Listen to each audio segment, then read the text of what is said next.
What's up? Welcome to episode 19 of Comic Book Nation, the official podcast of Comicbook.com. I'm Kofi Outlaw here with my co-host, Matt Mueller, a.k.a. Geek Culture's DeSusan Mero. Hey! Yeah! You like that, right? I like that. Wow. You got that reference. And today we're here with then he snuck somebody who's ruining this whole association I just made. Producer Jim Viscardi is back in front of the camera with us today. Hello, hello, hello.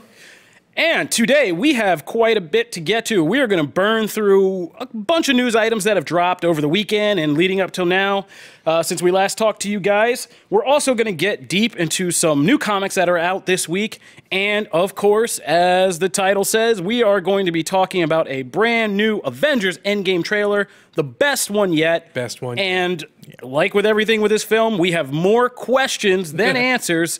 The more we actually see of it. We got some answers. Yeah, we got a few. Yeah, and then they spark more questions. That's what we'll get to. So let's get into it. Before we do, we'll do our full plug at the end. But if you are liking Comic Book Nation, make sure to subscribe on iTunes, Stitcher, Spotify, or iHeartRadio, or you can find new episodes every week on the site. We post them every Wednesday or Friday. So, talking to our news flash this week. First things, we're going to be all over the place. I mean, we cover a lot of, we do widespread things here at Comicbook.com. We are a total geek culture service site.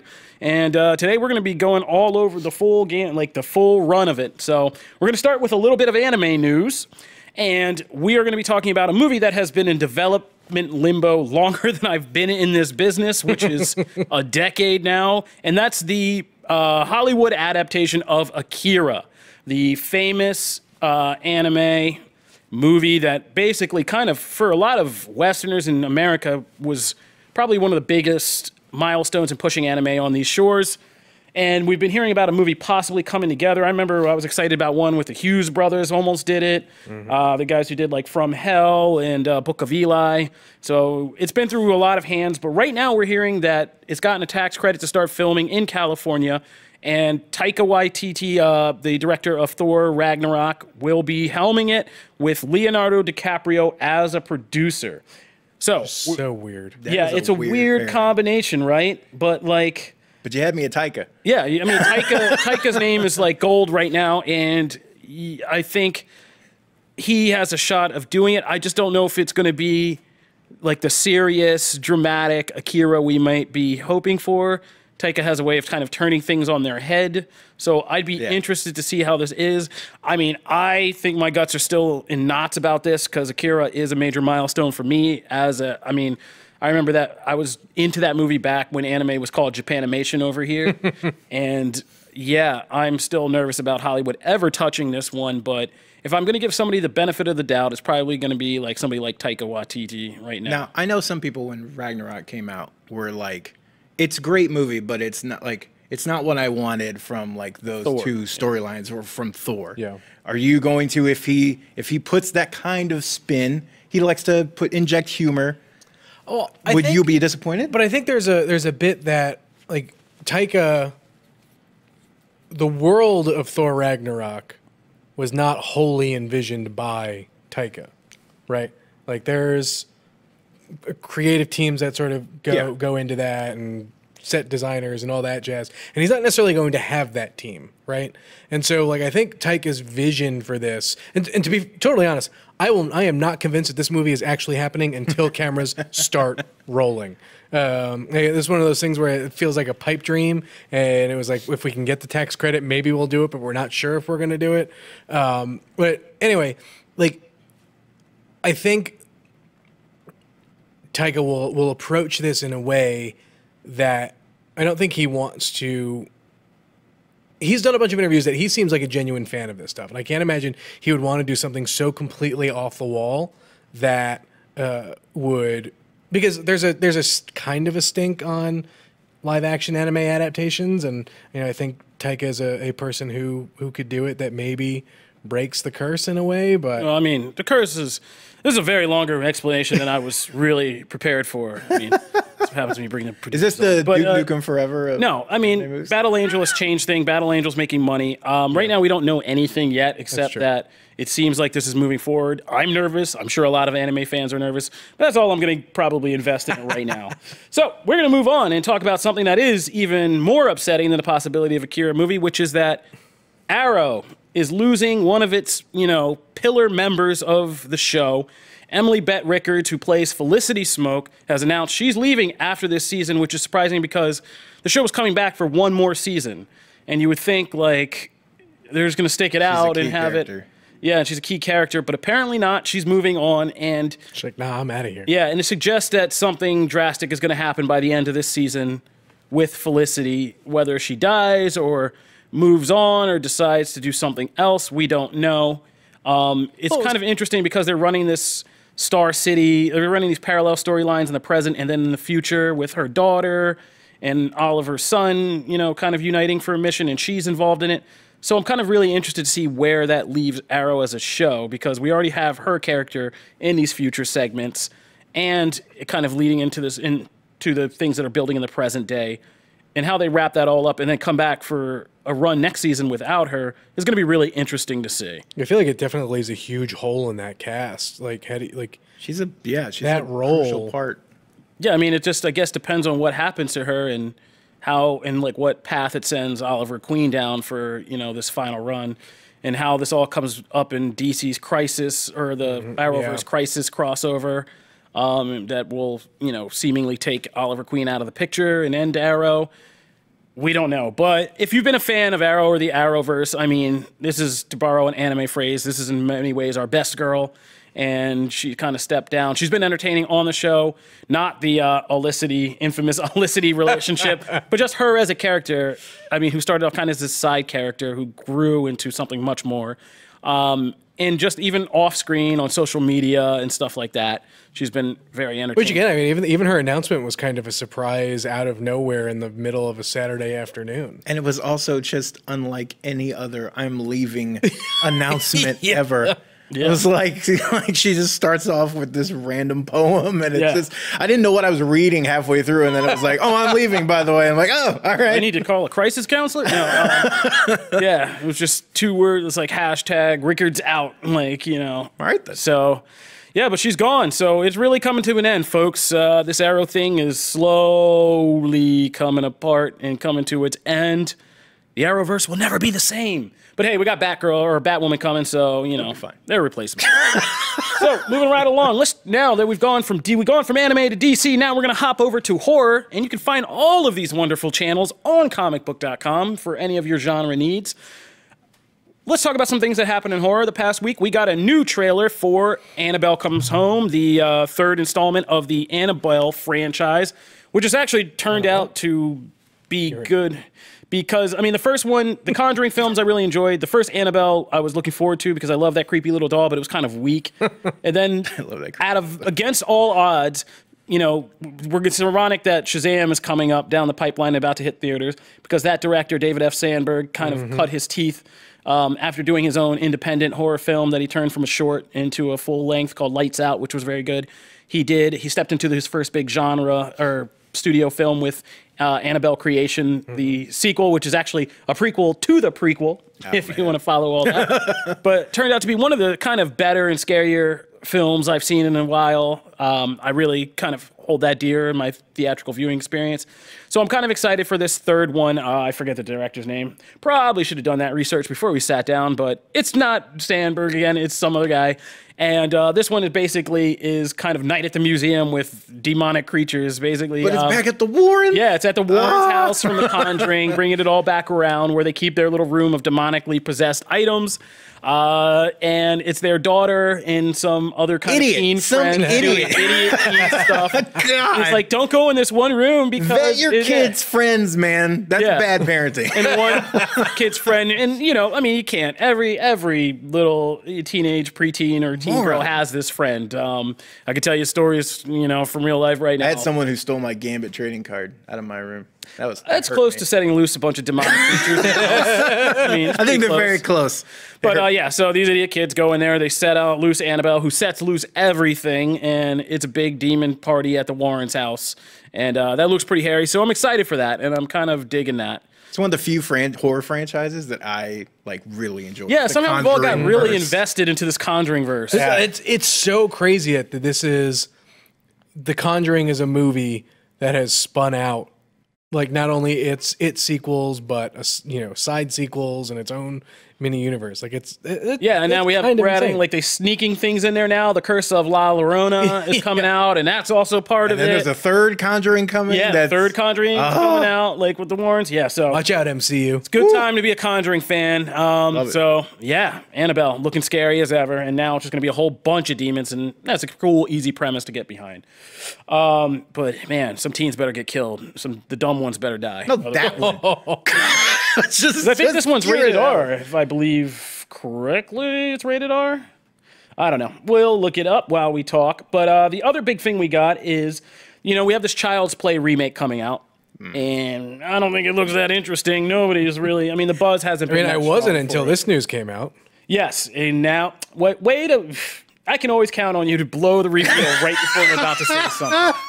This is what happens when you take the producer and put them on the couch. But yes, as producer Jim Viscardi just alluded to, there is a game changer that makes us now care about this new Child's Play, which is that the voice of this new Chucky will be Mark Hamill. Of Star Wars fame, but more importantly for this case, of Batman the Animated Series Joker fame. So Chucky's gonna have one creepy ass voice, and I am there for it. And just hearing I want to know, I'm interested, let me just say this. I'm interested if they let Hamill kind of play around with it, ad-lib, do his own thing, and kind of add some lines. I'm here for that. Because I think it's better than anything that's going to come out of this Child's Play script. So can I just get an audio drama? Like, I just want him to voice the character in that. I don't want actually want to see the movie. Like the only radio show. The only concern I've got about this, and I think it was something Chris Killian made. Well, about this specific thing, I think it was something that Chris Killian mentioned in one of the get-ups recently. Was I hope that this is just not the Joker in a tiny doll's body, that he creates a voice that feels a bit unique and distinct and not just I'm sure he will. Hamill's kind of one of those actors that he's not just going to probably recycle a Joker voice. He's going to make his own Chucky voice. I'm interested to hear what that is because what's his name? Is it Brad Dourif? Yeah, the original Chucky. He's a great creepy voice actor, and he really made that.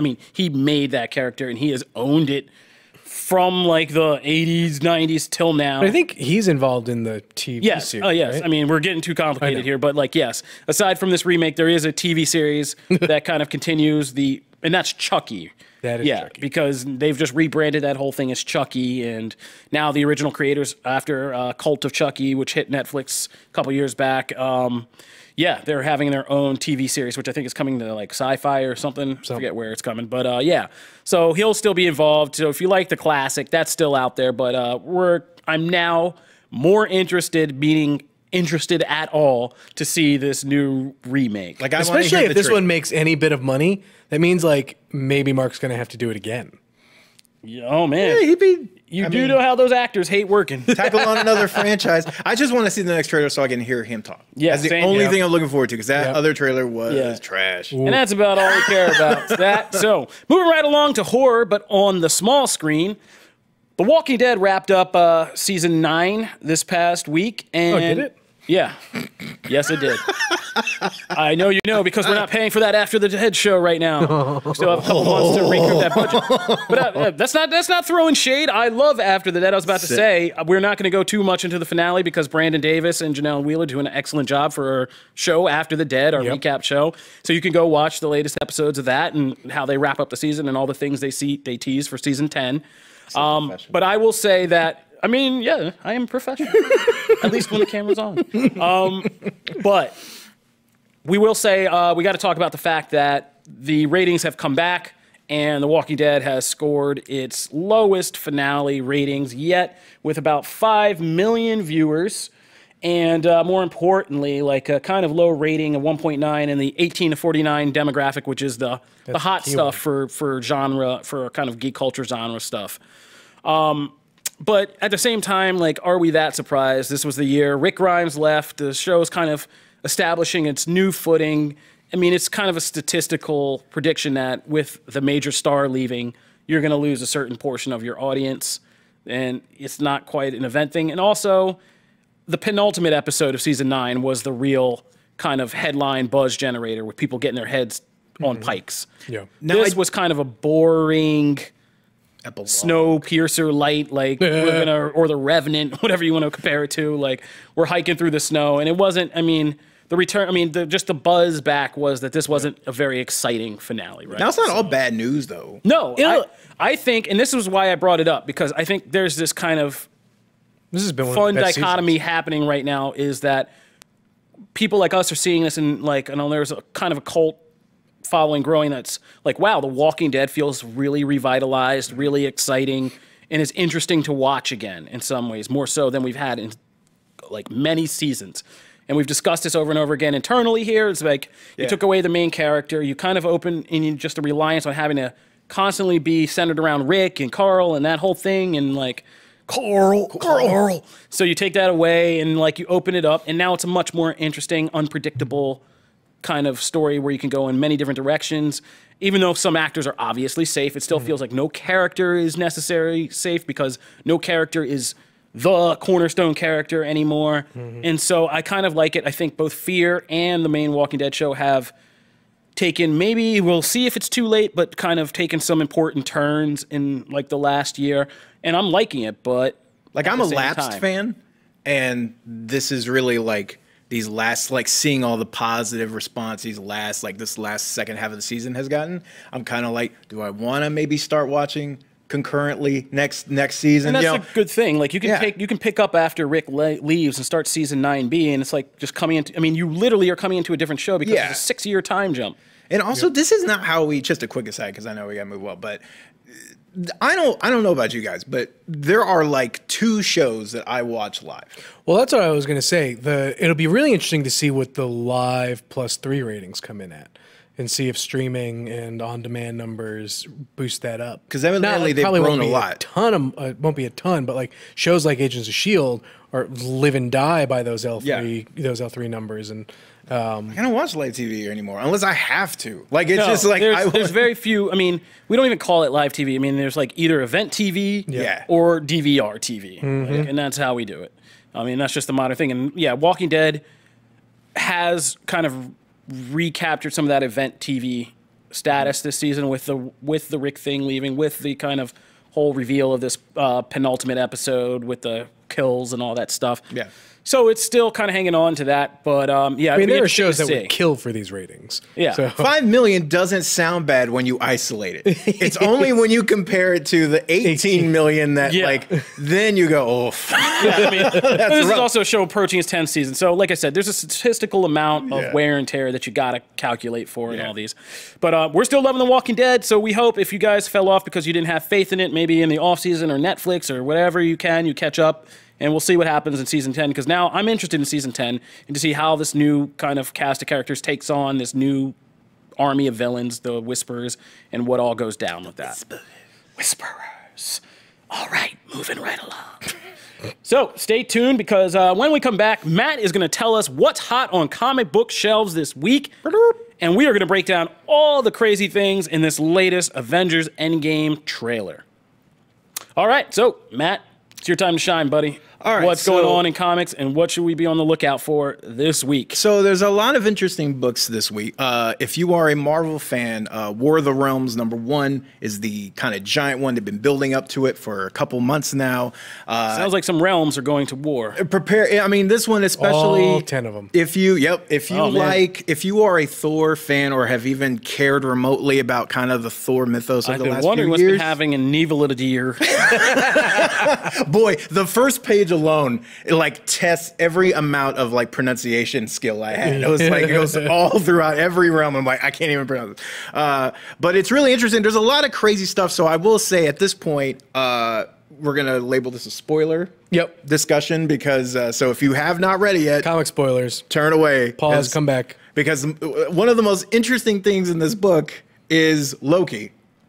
Which okay, so I don't know if you remember. No. There was a thing in. Let's just pretend I don't know what's going on. Okay, so what was it? Ultimatum that moment reminded me of. Yes. Okay. Because when the blob. Yes. Yeah. So the blob bit essentially a hero in half, right? So wasn't it Wasp? It was Wasp, yeah. So in this book, thanks Jeff Loeb, which I thought they would never touch because of the reaction it got. Oh no! In this book, a frost giant literally sticks Loki in his mouth and crunches him. Not just a frost giant, Lawfrey. Yes, his dad. I mean, that's some Greek tragedy stuff right there. Titans often ate their and you children. See his legs dangling. Oh gosh, like that was brutal, man. But it's Loki, so really anything. Yeah, he's probably not dead. But but in any case, it makes an impression. We also get the first part of the book. Odin gets like sinister stabbed by like 6 crazy evil children. It's like something out of a James Wan horror pic. It's kind of creepy. The thing is though, it brings all the war to Earth, so you get to see like all these street level heroes. You see Spider-Man, you see Daredevil, you see people like that showing up and fighting alongside what's left of the Asgardians against like Malekith and all these different rulers of the different realms, right? It kind of happens like it's an oversized book, but it feels like it happened way too fast. That first act, there was so much happening. Yeah. Like I actually had to go back through and go like, okay, where did this character, and like Ghost Rider just pops up out of nowhere and he's just in the panel and he's like, man, I just got here. Like they even go out of their way to explain. Like there's no context. But honestly, I really dug it. I was prepared not to like it because this is one of those events. You look at the back of the book. Like here, 65 tie-in issues. Yeah, here's 9 things you got to take care of in April alone. And I'm like, oh, Jesus. But it's getting off to a really interesting start. Yeah. I really dug it. Like I dug it as a book. So I do love that Russell Dodderman art. Oh, that's pretty. So that's the big one this week. Also, if you're a DC fan, the Green Lantern #6. Why do you hate on? Don't get sucked down. You just keep going. Book. Just keep going. We got to get through Grant Morrison and Liam Sharp. And oh my God. So if you're so this is a like kind of a deep cut, and I'm hoping I'm pronouncing this correctly. I think it's Merwin. I think that's how you say it. So Morrison does one of his like Morrison things and like pulls out a deep cut of this magician that like he hasn't been in Rebirth, he hasn't been used anywhere for like so long, and he just picks him out and he's gonna like do something crazy with him. This book is weird, but like in the best way. If you're like a Green Lantern fan, it even manages to like bring in Adam Strange into like something that makes sense and is not just this, you know, esoteric space stuff. Like it's good. Like it's really good. So if you are a Green Lantern fan, unlike Jim, you should give this book a shot. It's only on issue 6 too, so you can catch up. It's only on issue 6, but it's also a Grant Morrison book, so it's going to take you 2 years. Okay, that's true. But next is actually, so I think I'm in the minority that is liking this. Is the Terminus arc, which is running through Teen Titans and Deathstroke. It is a weird pairing, but like if you hate Damian Wayne, you're probably not gonna like this series. I tend to kind of love the curmudgeon that he is, and he's essentially been keeping villains down in his basement, chained that up. Sounds like a Damian thing. Yeah, right. So he's made his own little prison, and he hadn't told anybody about it except for one other person. So he puts Deathstroke in this, and in this weird sort of way, Deathstroke kind of starts to become his mentor because he kind of sees a little bit of him. Like a Hannibal Lecter type deal? It's like he breaks out, but he's still over the voice comm like, you should do this. You should totally do this. You still hear the lambs screaming, Damien. It's got that kind of weird feel to it. So I've really enjoyed it. You gotta sell me. That sounds interesting. I kind of want to read that. It's kind of weird. We also have Jim's best friend, Rob Liefeld, brought I love the story behind this. I love the story behind this, by the way. So Major X is a character from literally he created in 1992 that was like like he just shelved a pitch and never brought it up. Like he was like, I'm good. They're going in a different direction, whatever. And then now he gets to do it, which is kind of pimp, right? That's kind of cool that he gets to pull out the drawer all these years later. Essentially, if you like all the like the Liefeld verse, I'll call it, right? So like Deadpool, Cable, he loves Wolverine's in there, Domino, like those like a bad A looking Wolverine. Yeah, his Wolverine's good. So like all of this is combined into the story of like who is Major X. Major X has this crazy backstories like from the existence and it's the whole pocket thing. It's very like he goes kind of epic with it, but then brings it back. It's all these street level characters essentially. It feels like a good X-Men event. Yeah, but it's pretty self-contained. So you don't, unlike War of the Realms, you don't have to go buy 15 issues. Like, so the first issue comes out this week. But I've been wondering about this one. Yeah, but it takes place in main continuity, and quite honestly, like I said, like Rob's a good friend of mine, but this is probably some of his best work. And I'm actually really excited to see he's got, Brett Peoples and Will Spertasio doing the filler issues, and I haven't seen Will's interior stuff in a while, and I'm kind of excited to see it. So. Stuff. Yeah, it's been a while. When you get to see that it. Name. Just a couple quick bits. Amazing Spider-Man number 18 is the next chapter in Hunted, which is the Craven storyline, which is actually... I just caught up on this. It's actually really fun. It's fun. Yeah. It took a very different... Like, because they built it up in the epilogue. Yeah. And so I thought it was going to be kind of this more moody thing, kind of like some of Craven's bigger stories, but it's not. It's very not lighthearted. It's the wrong term, but it's different than what I would have, killing people on a on a big field and stuff. It's not lighthearted, but it has a different feel than I thought. So I've been really enjoying the series. It's kind of like Hunger Games with a little bit of Ender's Game in it, in a way, where like the premise is basically like, what is it? It's arcade, right? It's arcade who's working with them, right? And essentially, it really is Hunger Games. That's the best way to. And they're selling like VR murder bots for you to like basically put on a helmet and go and they're running kill some heroes and villains. Craven is essentially this dude who has started this ring of, hey, come and hunt these villains and do it yourself. Don't buy all these henchmen and have to do it for you. Like, just come do it and we'll set everything up for you. And then Black Suit Spider-Man gets thrown in to the mix. Also, Marvel Team Up is Miss Marvel and Spidey, which I'll always shout out Miss Marvel and Spidey because it's an awesome combo. Also, we were talking about earlier, so it made sense to mention here, Walking Dead number 190 is also out. So I kind of stopped reading the Walking Dead books. I kind of fell off after The Whisper, The Whisperer's War? Yeah, so did I. So that's kind of where I stopped. I've heard, though, they've picked up. I know Brandon reads them every month. So, I mean, I've heard good things, that it's really good. So if you do want to jump back in, you can always do that. So. Okay. And so that's comics this week. Thank you, Matt. So today we will end talking about Avengers Endgame's new trailer, which is the special look trailer or trailer 3 or whatever you want to call it. They call it a special look. Which is like, what is it? I don't know what the hell that I fully expected. Basically mean like we're going to show you a little something this time. I expect like one of those weird production featurettes where everyone just talks and. I mean, that's how I think people saw it at first because I sent it to like 5 people and they were like, I don't got time to watch this. And I was like, okay, well, this is the most epic trailer yet. And they were like, oh, click. It's not a normal featurette where they talk like half an hour about the armor. Yeah, exactly. It's like, you'll care about this one. So they slipped it under the radar, but we got it.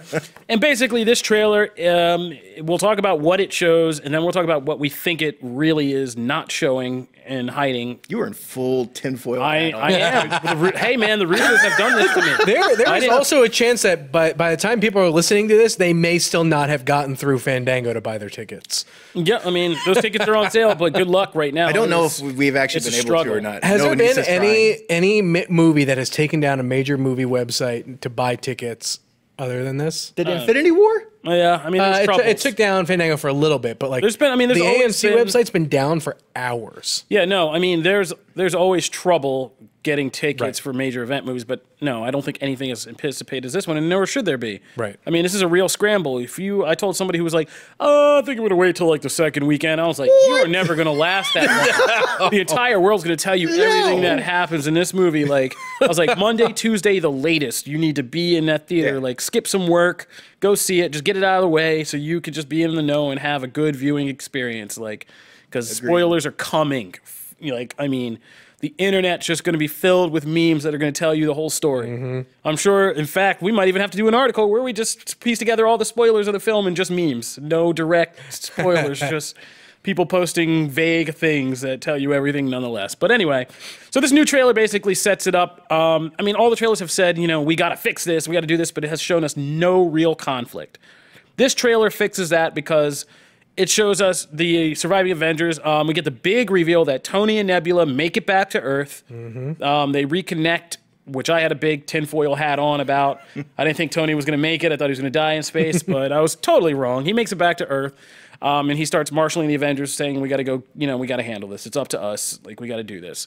And so the trailer makes it look like they all board a ship and they bring the fight to Thanos and go onto his ship to kick his ass, and then they have to kind of throw down with him and the Mad Titan. But, of course, as usual, there's more than meets the eye here. But we got some big, iconic things that we've been waiting for. Like I said, Tony comes back to Earth.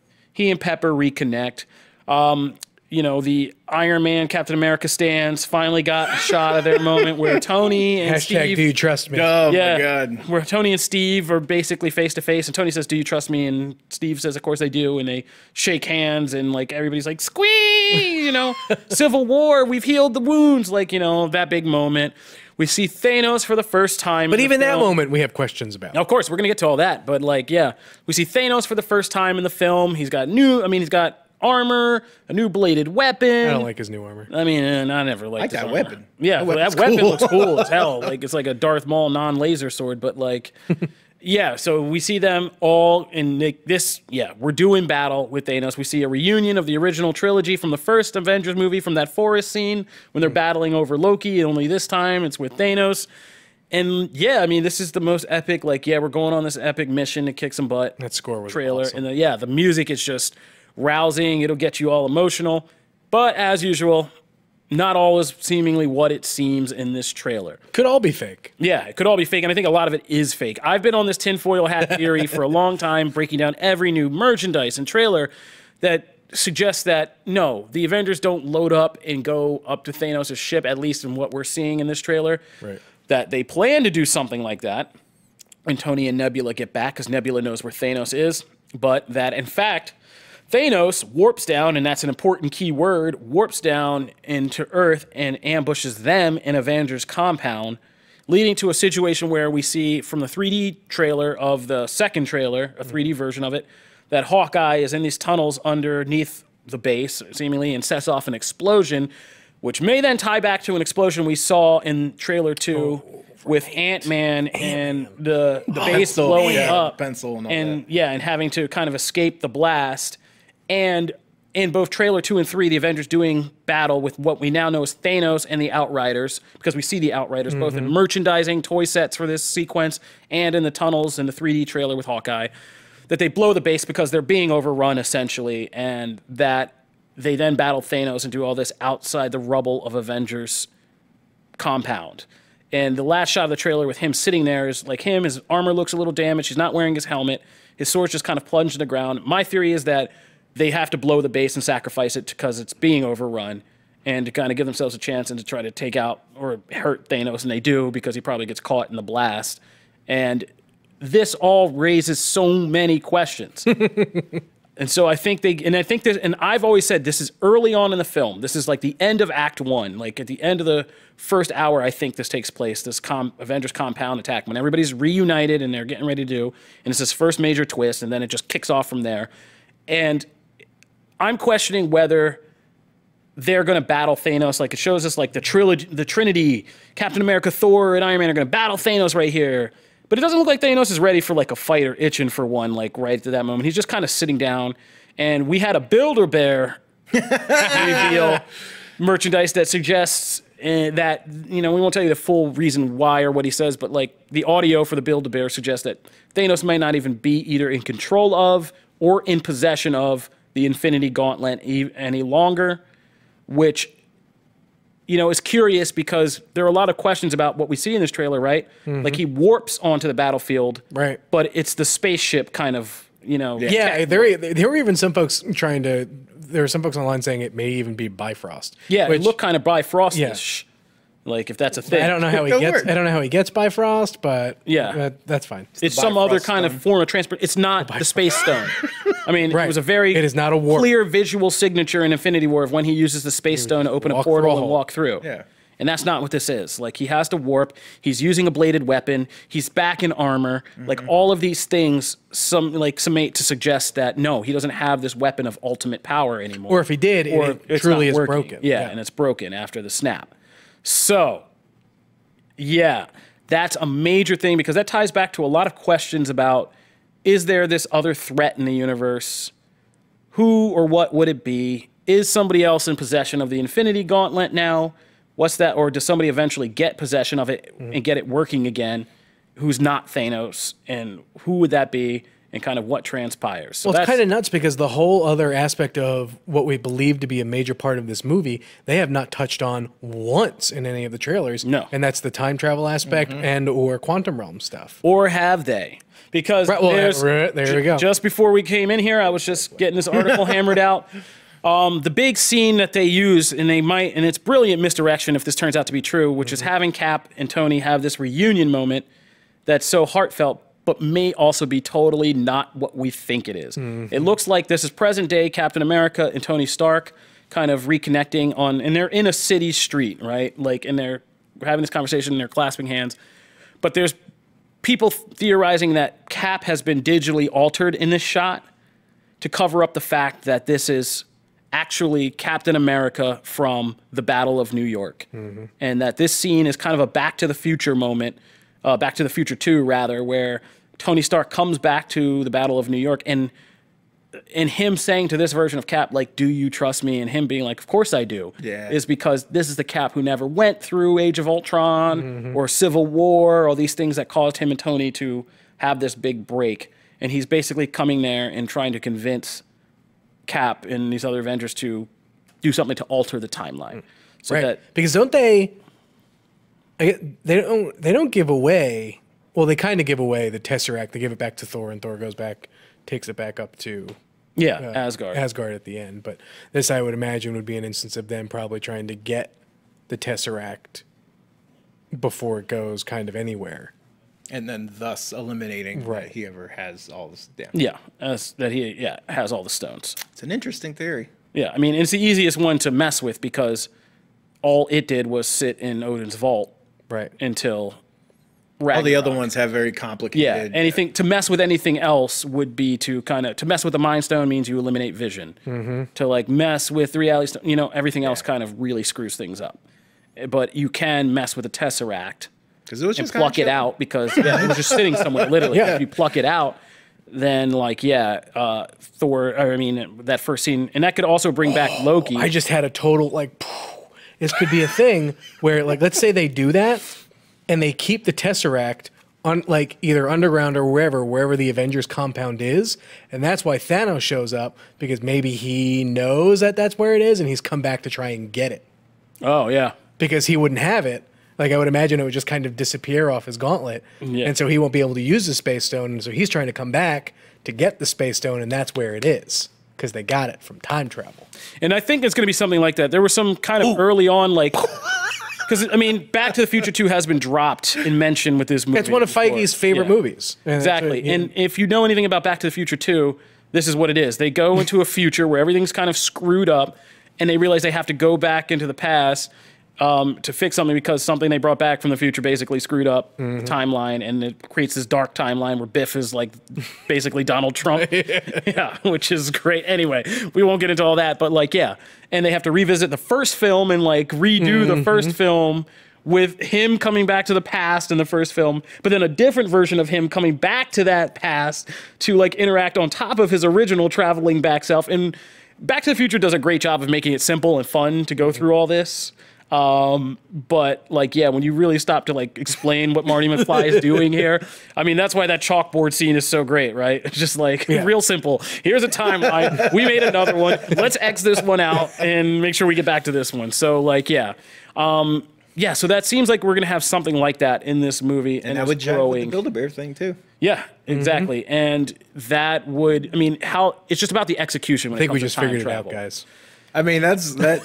All those pieces do. I might have to give the tinfoil some credit here. But it's just about execution. So if they can do this in a way that doesn't break your brain like something like Looper, this will be good. And it also, it then creates what we've been speculating about, a whole new MCU timeline in which we know nothing. And I've said for a long time, I hope this movie if they don't do a post-credit scene to let you know the exciting things this new MCU timeline will bring, then I hope they just end it with a flash of white, knowing that it has been restored or altered in some way, and we have no idea. And Spider-Man Far From Home is our first clues. That drove me crazy. But it does a really good job. I hate it, because I hate that.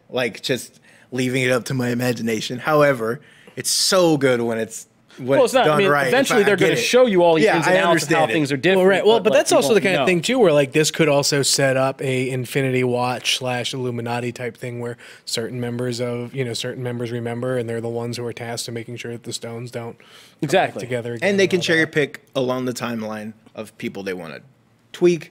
Actors they want to replace. It gives them that opening to just go in and slightly but surely set them up for the next 10 years. Yeah, exactly. And so, interesting. Oh man, what if they end it with like Cap dying, and then they change it all, and then like either Bucky or Falcon have been Cap the entire time, and that's just the new status quo. I mean, that's the thing. That's why it's exciting. That's why I hope they don't kind of show you anything at first, because I hope you have to learn about it in pieces. Yeah. And with each piece, and like if Spider-Man Far From Home doesn't mention anything, but just says like, oh yeah, I want to be like Captain America, and you see a poster on the wall, and it's like Bucky. Like everybody would be like, "Oh my god!" And they would never mention it. They wouldn't go too deep into it, because to them that's right. That's like, what they've always known. It's been. And it's us and who would be like, and there's one or two people though that know exactly, and would be burdened and kind of crazy by the fact that they remember, like Doctor Strange, and like Doctor Strange or Tony Selvig. Stark, Eric Selvig, or Tony Stark basically retires. Yeah, Tony Stark retires, and his job is like protecting stones or like whatever. So.